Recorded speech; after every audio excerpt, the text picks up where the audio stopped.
everyone, and welcome to our first episode of the Nose Knows, presented by Married to Sports Podcast, brought to you in part by Heaven Sent Hellbent Gear. Go to hshbgear.com, 15% off with promo code Married, W Energy, DUBBY Energy.com, 15% off, or 10% off with promo code Married.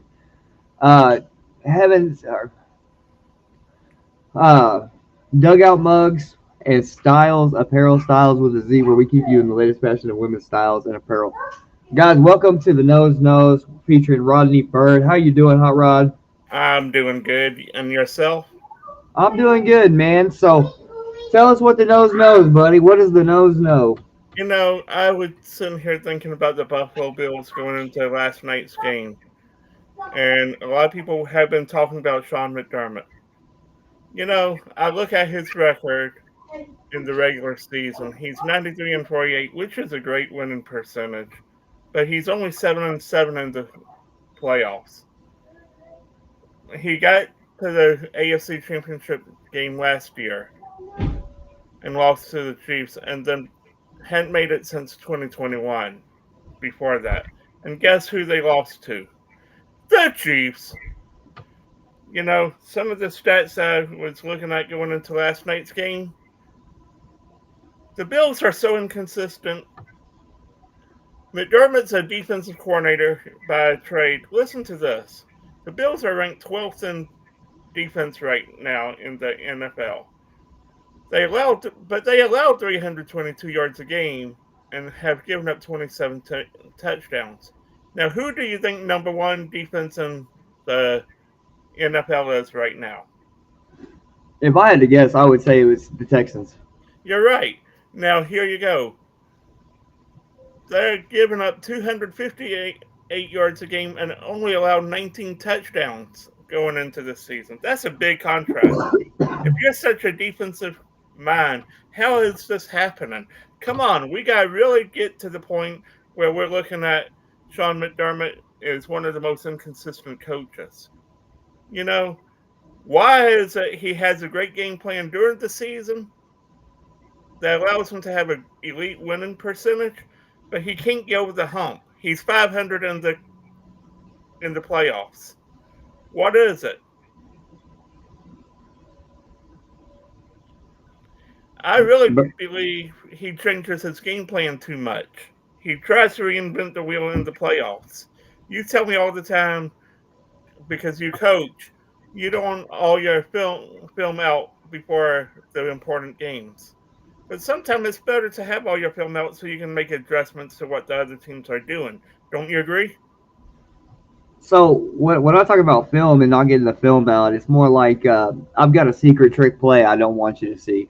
This isn't a typical normal X's and O's play. This is like something that I have hidden up my sleeve that is just for that team, or is just for uh, well, maybe it's to catch you off guard. Maybe it is like a fake punt that I'm gonna use multiple times, but I don't want you to see how I'm doing it. What's giving that play away? So with Sean McDermott, I'm 100% with you on the fact that you got to the AFC Championship. You gave Patrick Mahomes 13 seconds too much. He goes down. He beats you. Um, but what are you doing defensively? And this is kind of where I feel like you're going with this is what are you doing defensively that you can't stop Patrick Mahomes? You are a defensive guru, allegedly. They told me you were a guru. They said that you're the best defensive guy on the planet. How can you not stop Patrick Mahomes? And it goes even further than that. Let's go straight to this year. You know the biggest glaring stat for me right now, being the stat guy I am? Right now, opponents have converted on fourth down 8 out of 12 times. That's 75%. You're not getting your guys off the field to give them a good rest. You're letting the opponents drive the ball down your throat. Come on, man. Man up. Get off your players off the field. That's how we have all these injuries. They're not getting off the field. Right. Well, I mean, I don't think that's what the injuries are. I think the injuries are due to not being in football shape. See, there's a difference between being in shape and being in football shape. And when you're just in shape and you're not in football shape, you're not used to taking those big hits. And so I think that is more of the bargaining agreement and the players association saying, "Hey, we're lazy. We don't want to play," Put that and that's aside. how I look at it. We care Put more that about our aside. money than our playing time. Put that aside a second. I'm gonna challenge you on this, okay? If I'm letting my team, the opposing team, convert 75% of the time on fourth down, okay? You're having at least 5 to 10 more minutes on the field, okay? Your Maybe. body's getting tired. Your body, when you wear down, that's where injuries come. Also, I agree about the that what you said was obvious. I'm talking about the intangibles. Being able to get off the field, rest, hydrate, and everything else can cause No, injury. and fatigue is a big factor. I'm glad you said that because fatigue is a big factor. Your body gets tired, your mind gets tired. You don't quite fully go through your rep. Yeah, I'm 100% with you on the fatigue. I mean, so what?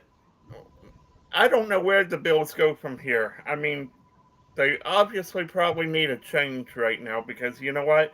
Granted, they've had a lot of injuries like Matt Milano and Bosa. They signed. He ain't doing much. I see the inconsistencies on defense. The players they brought in aren't working. But also on offense, you got to get Josh Allen some help catching the ball. Delvin Cook can not Delvin Cook, sorry, James Cook, his brother, can't do it all by himself. Josh Allen is not Superman.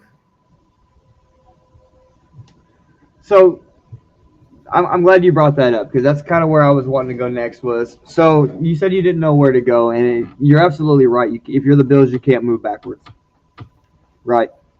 I You've agree. already been moving backwards since you've not been able to make the AFC Championship game again, right? Patrick Mahomes beat you in the AFC Championship game, and I don't think you've been back since. Exactly. So, what is it a testament to Sean McDermott's coaching, or is it the GM that is really trying to cut the neck of Sean McDermott? I think it's a combination of both. They're not on the same page with draft picks, with free agency, because you know what? Whether you want to admit it or not, every team has a scheme. Every team has a system. I feel like these guys that are getting drafted there may be a great scheme fit, but they're not fitting a system or a culture, and it's not working. Now, it is on Sean McDermott to coach the players that he's given, but it's on the GM to get Josh Allen players. And looking at Shakir, looking at Curtis Samuel, who is, by the way, an old Curtis Samuel, not the same Curtis Samuel that was playing for Washington. Right. Uh, Keon Coleman, for that matter. Keon Coleman, I'm not going to say he's a bust, but he's definitely not showing up to be that guy that he's supposed to be. I've seen more production out of Gabe Davis and Shakir. And let's be honest, if they go anywhere else, they're a two, maybe a three. And, but they're a reliable two or three. They're not a good one in these systems. Why are you not go like I would equating it to Carolina? I was high on Ted McMillan in the off season because I knew we didn't have that big number one receiver, big physical number one receiver. That is. Let me add that in. That could go up, high point the ball, make ridiculous catches. That's what the Bills are missing. They don't have that guy that will necessarily unalive themselves to the point of getting the ball for their quarterback.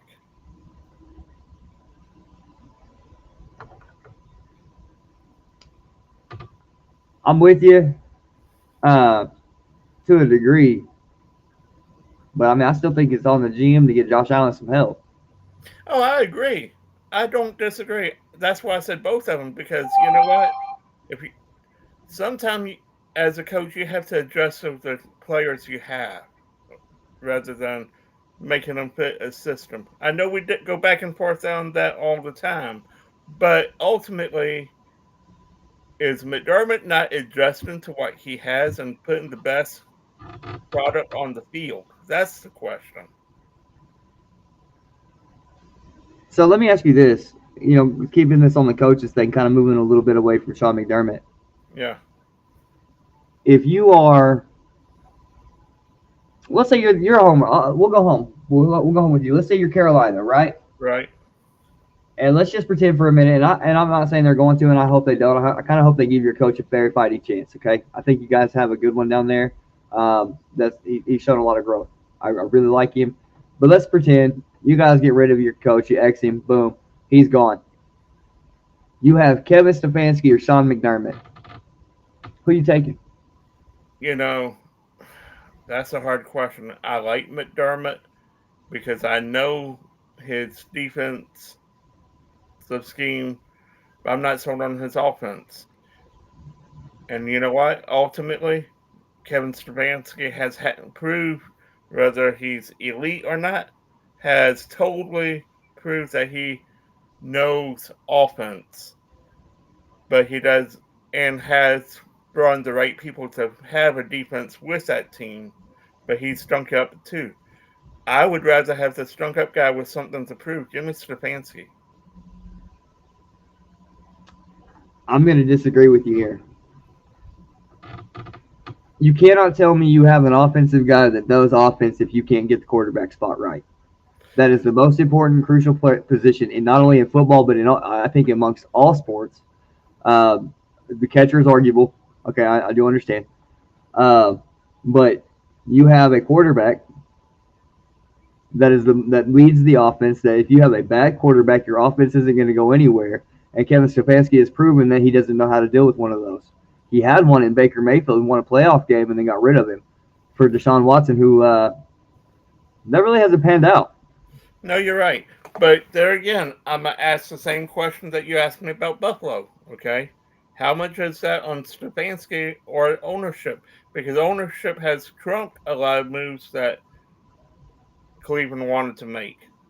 There is a big difference between giving my coach a team of crap and saying, hey, polish this up, make this look good, like you did with Sean McDermott, right? Who's got Josh Allen putting the Superman cape on every day because he doesn't have the talent around him, versus a Kevin Stefanski who made the call, who said, hey, no, I want Deshaun Watson over Baker Mayfield. That was on Stefanski. I agree with that. You know, really, that's why I said it was a hard sell. I mean, because both of those guys are not consistent and can't deal with what they got. I mean, think about this: if they had kept Baker Mayfield and Jarvis Landry, and what was the other receiver they had at the time? Odell Beckham. Odell Beckham. And then you brought in Harold Fannin Jr. and Njoku. You had Njoku. No, I'm making a point. At that time, together, Harold Fannin Jr. and then you had Braun. Harold Fannin Jr. is a rookie this year. David Njoku is 30 years old. I know. But I'm saying with that core, Fannin coming in this year with that core. Just hear me out, okay? And Quinshon Judkins this year drafted this year, and Isaiah Bond, that would have been a elite offense. That's what I'm saying. I'm going to push back with you, and this is why I think Kevin Stefanski is not a very good coach. If you take what Baker Mayfield had Jarvis Landry, who was really good, who would not be playing today. Let's be honest. He's probably 35 years old. Exactly. Odell Beckham, he just got off of a suspension. He might be playing this year, maybe. He's a free agent. Somebody can pick him up. I was kind of hoping he'd go to Pittsburgh. But Odell is on his way out, right? Between injuries and everything else. And then Tillman's still there. I mean, you got some of these guys that are still there. David Njoku. You had Nick Chubb, who was a really good running back until he blew out both his legs at the same time. They had a squad. You had a coach that got coach of the year and didn't know what he was doing. I'm with you that Sean McDermott is not going to be able to get you over the hump. And if I'm the Bills, I'm looking to get a new coach. But the question is, where do you go? Do you go get a young Lane Kiffin, or do you go find Mike McCarthy? I really like Mike McCarthy to the Giants. I tell you what, I would take Mike McCarthy to the Bills over the Giants. I know you got Judson, the right young guy, But Josh Allen has proved he is that Dak type of quarterback. Can run, can throw, can do it all. And that's what McCarthy has excelled with. Look at Aaron Rodgers. Look at some of these guys he's had. He fits that mold.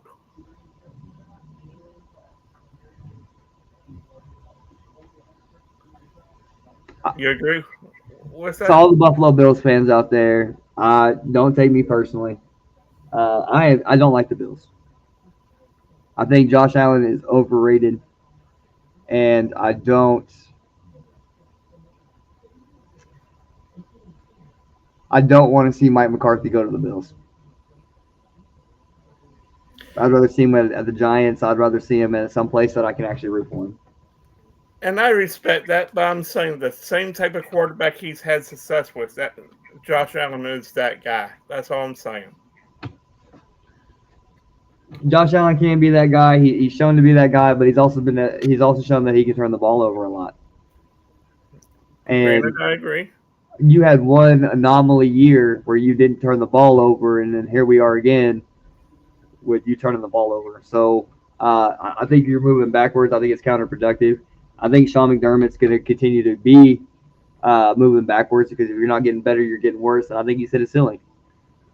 I think he has to ultimately. You know what? Another guy that I could consider if Minnesota doesn't get right with Kevin O'Connell. I would go out if I'm the Bills. I would go after Kevin O'Connell. Is that a Kevin O'Connell problem with the Vikings, or is it a J.J. McCarthy problem with the Vikings? I think they went and got the wrong quarterback. I think they got the wrong quarterback too, and see that's where ultimately a lot of this over here last few seasons we've had so many quarterback busts coming into the league. It's on the quarterbacks. It's not always on the coaching. You've convinced me of that because it's got to be a mental thing. If you Some of it. well, most of it, because if you can't forget the last play, then you're going to continue repeating that last play over and over. Right. Yeah, quicksand.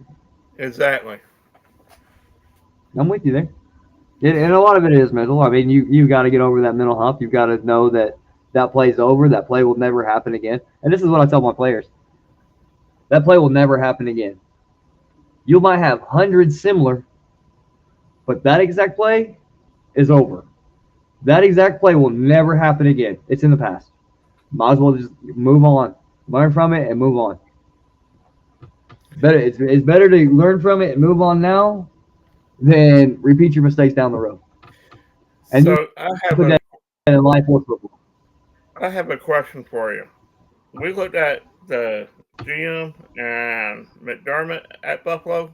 Okay, how much of it is a Josh Allen problem?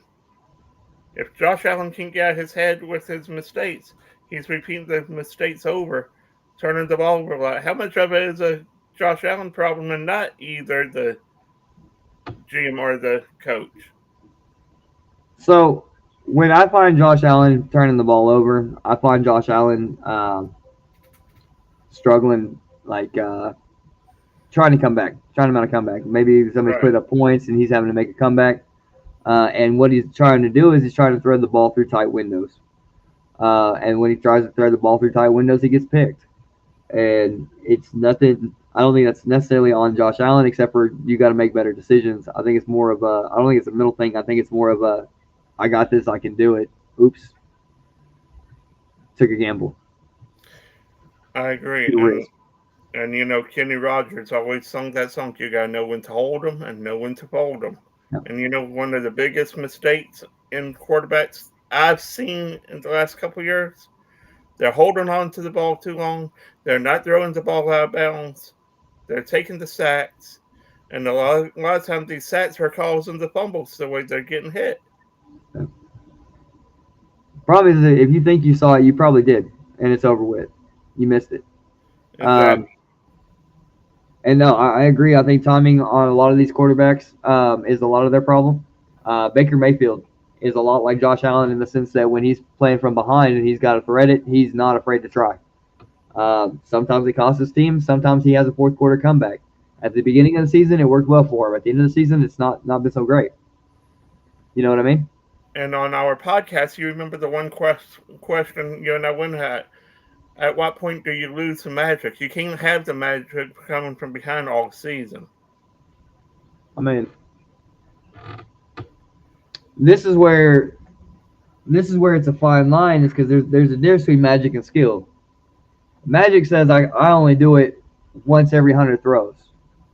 Skill says I do it 90 out of 100 throws. But still, some of the skills, if you overthink it, the bad part of the skills do show. That's what we're saying, though. I mean, sometimes you get narrow-minded, you get nearsighted, I guess, and you see a lane and you say, "Oh, I got this," and you didn't see that defender coming. I don't know. I don't know what Josh Allen and Baker Mayfield's problem is. I just know when it's usually when they're trying to thread it through tight windows and they're trying to be spectacular.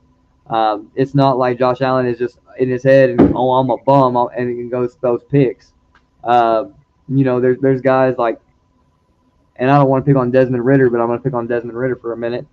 I don't think he's a true NFL level quarterback. I think he's got signs. I think he could make a good backup somewhere, but there's a difference between Josh Allen and Desmond Ridder. I agree. I totally agree. I mean, there's a big difference. Like right now, one of my favorite quarterbacks that got drafted this year that won't see the field for a few years is O'Rourke from Indiana last year before they got Mendoza. He was quick to get rid of the ball. He made good reads. I wouldn't have minded having him in Carolina. That's one of the guys I would have looked at. Josh Allen? What? Josh Allen or Desmond Ridder? No, I was talking about another guy, Rourke from Indiana, that played at Indiana last year that went to the 49ers. Oh, okay. But the reason I bring him up is he had a quick release. Yeah. And he went so low that he's going to sit a few years. You're going to see him be like a Blaine Gabbert or somebody else that can be a serviceable backup, maybe season starter with injuries, if he gets the right development. That's Right. the problem with the quarterbacks. We're not developing them. We're not letting them sit for a couple years like Aaron Rodgers did and all of this. We're throwing them to the fire, and it still looks like a deer in headlights 2 and 3 years later. I mean, it's true. I mean, not every coach can work that position. The quarterback is like I said, the toughest position in football. A lot of guys have to.